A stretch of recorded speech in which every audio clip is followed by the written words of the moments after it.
네, 이어서 뉴스이틀 시간입니다. 영남일보 전준혁 기자와 함께합니다. 어서 오세요. 네, 안녕하세요. 네, 지난주에 가장 큰 이슈는 아무래도 포항 지진 소송 2심 결과일 텐데요. 포항 지진 위자료 청구 소송 항소심에서 법원이 국가의 책임을 인정하지 않았죠. 네, 대구고등법원 민사 1부는 지난 13일 포항 시민 111명이 국가를 상대로 제기한 포항 지진 손해배상 청구 소송 항소심에서 원고 전원의 청구를 기각하고 1심 판결을 취소한다. 이렇게 판시를 했습니다. 네, 재판부는 지열 발전 사업으로 인해 지진이 촉발됐다는 점은 1심과 마찬가지로 인정된다. 이렇게 전제를 하면서도 네. 국가배상법상 손해배상이 성립하려면 공무원의 고의나 과실이 입증돼야 하나 원고들이 제시한 자료만으로는 그 과실을 인정하기 어렵다. 이렇게 했습니다. 네. 이게 이제 1심의 판결을 완전히 뒤엎는 거잖아요. 네, 앞서 2023년 11월에 1심은 국가의 지열발전 사업이 포항 지진의 원인이 됐다라는 점을 인정하고 또 피해를 본 시민들에게 1인당 200만 원에서 300만 원씩 위자료를 지급하라고 판결하지 않았습니까? 네 맞습니다. 이 판결 후 포항 지진 손해배상 청구에 참여한 인원은 거의 모든 시민이 뭐 참석을 하게 돼서 이제 네, 인원 수로는 50만 명 정도가 되는데요. 네. 배상 규모로 따지면 1조 5천억 원에 이를 것으로 음, 추산됐습니다. 하지만 항소심은 이 같은 국가 책임을 전면 부정한 건데 재판부는 지열 발전이 물집을 통해 지진을 유발했더라도 네. 이를 추진한 과정에서 관련 기관이 법령을 위반하거나 명백한 부작용을 했다는 점을 확인되지 않았다면서 행정기관이 위험을 예견하고도 이를 회피하지 않았다는 명확한 증거가 없다고 판단했습니다. 네. 이 판결 직후 법정 안팎에서는 시민들의 강한 반발이 이어졌죠?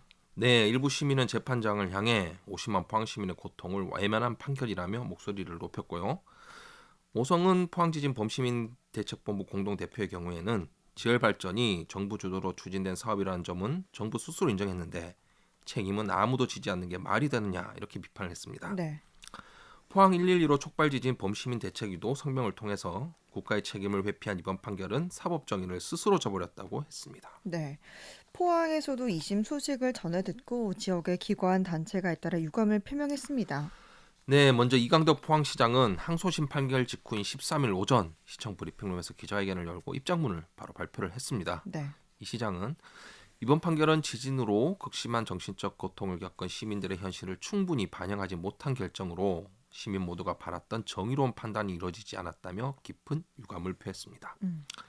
아울러 1심 재판부가 오랜 심리를 거쳐 포항 지진의 인과관계를 인정하고 국가의 책임과 시민들의 정신적 피해를 받아들였음에도 불구하고 오늘 항소심 재판부의 판단은 시민들의 상식과 법 감정에서 크게 벗어난 결정이라며 이에 대법원의 최종 판단을 받을 수밖에 없다 이렇게 밝혔습니다. 네.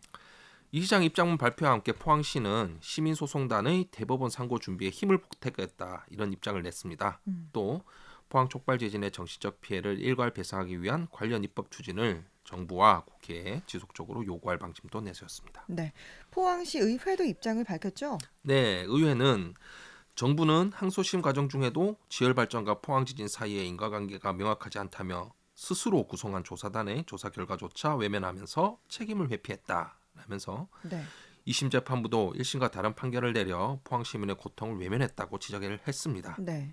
이어 대법원에서는 공정하고 정의로운 판결을 내려주길 기대한다라면서 의회도 시민들의 실질적 피해 보상과 권리 회복을 위해 끝까지 노력하겠다고 밝혔습니다. 네. 그리고 시민단체인 포항 112로 촉발 지진 범시민 대책위원회도 항소심 판결에 황당하다라는 반응을 보이며 즉각 대응반에 대한 논의에 들어갔다고요? 네, 범대위는 지진 발생 이후 결성된 시민단체로 정부 조사단의 지진 원인 조사와 포항지진특별법 제정 등의 과정에서 주도적인 활동을 펼쳐왔습니다. 네. 강창호 범대위원장은 이미 촉발지진으로 결론이 났고 이에 따라 소송도 하고 특별법도 만들고 하면서 지금까지 진행된 상황인데 항소심 법원이 그런 것들을 깡그리 무시하고 기각을 음. 시켰다라면서 대법원에 가서 논의하는 식으로 책임마저 밀어버렸다고 분개를 했습니다. 네. 그러면서 앞으로 어떻게 행동할 것인지 진지하게 논의한 뒤 즉각 대응에 나설 생각이라고 말했습니다. 네. 다음으로 이제 포항지진 공동소송당 대표이자 포항지진 위자료 소송 항소심 재판 원고 측 법률 대리인 공봉학 변호사도 재판 결과에 대해서 입장을 표명했죠. 네, 지난 14일 만난 공 변호사는 이번 주 즉시 상고에 나설 계획임을 밝히며 항소심 판결의 부당함에 대해 토로를 했습니다. 네. 우선 이번 판결에 대해 공 변호사는 정부의 재정 상황을 걱정한 정치적 판결이 아닌가라는 생각을 한다고 평가를 했습니다. 네.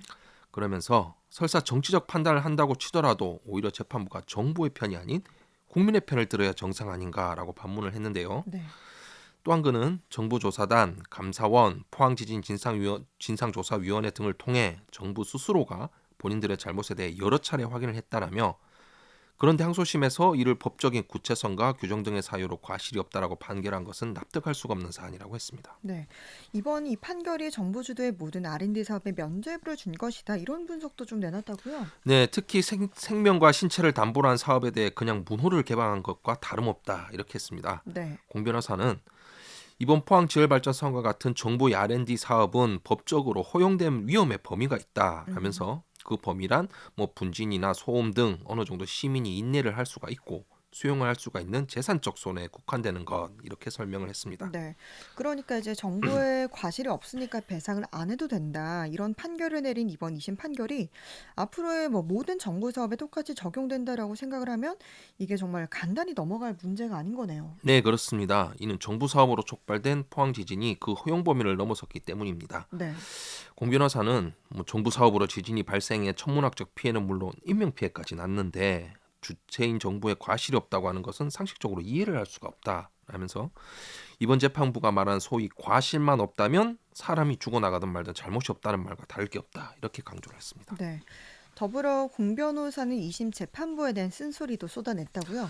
네, 그는 항소심 재판부가 이번 사안을 대법원이 다시 결정해야 할 일이라 했다라면서 어떤 판사든 결정하는 그 순간이 전부여야 하지 다음 상고시법원에 가서 한 번 더 물어보라고 하지는 않는다고 일침을 가했습니다. 네.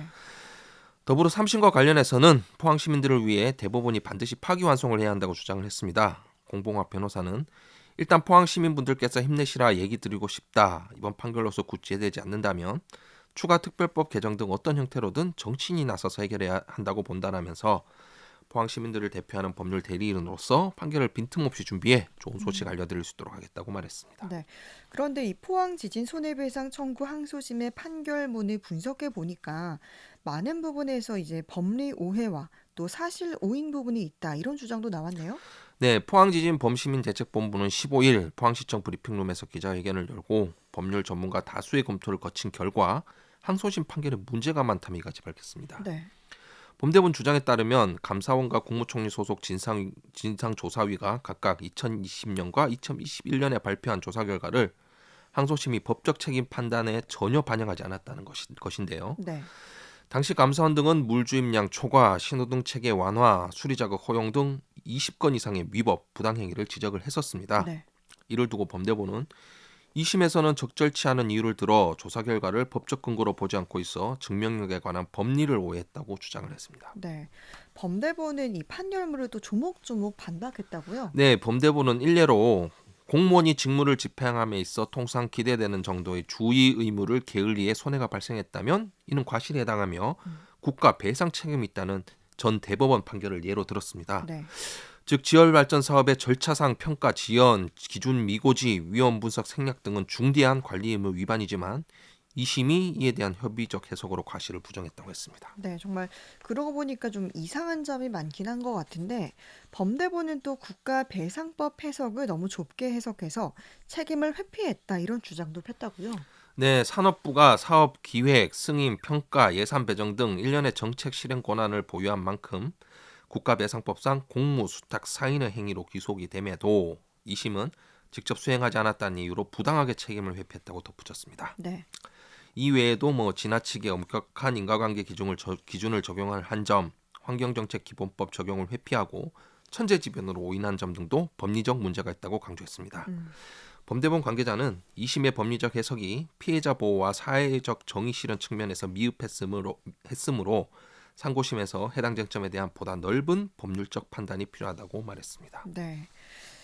마지막 소식으로 경주 소식 하나 살펴보겠습니다. 경주역의 고속열차 이용객이 최근 2년 동안 2배 넘게 늘었지만 이 정차 횟수는 제자리에 머물고 있다는 소식이네요. 네, 국가통계 포털에 따르면 경주역 일평균 KTX 이용객은 지난 2021년 2,901명에서 2023년에는 5,900명으로 103% 증가했습니다. 네. SRT 이용객도 1,798명에서 2,823명으로 57% 늘었는데요. 이는 천안 아산역이 26%, 울산역이 68%등 주요역의 증감률에 비해서도 뚜렷한 증가세입니다. 네. 근데 이제 운행 횟수는 전혀 변동이 없다라는 거죠? 네, 그렇죠. 운행 횟수는 상하인 포함 하루 50회 이하에 머무르고 있습니다. 네. 현재 경주역 KTX는 주중 43회, 주말 50회가 운행되고 SRT는 주중 31회, 주말은 36회 정도입니다. 이는 인근 울산역이 주말 KTX 기준 하루 77회, 천안 아산역이 71회 이상, 광명역 94회 이상과 비교하면 차이가 큰데요.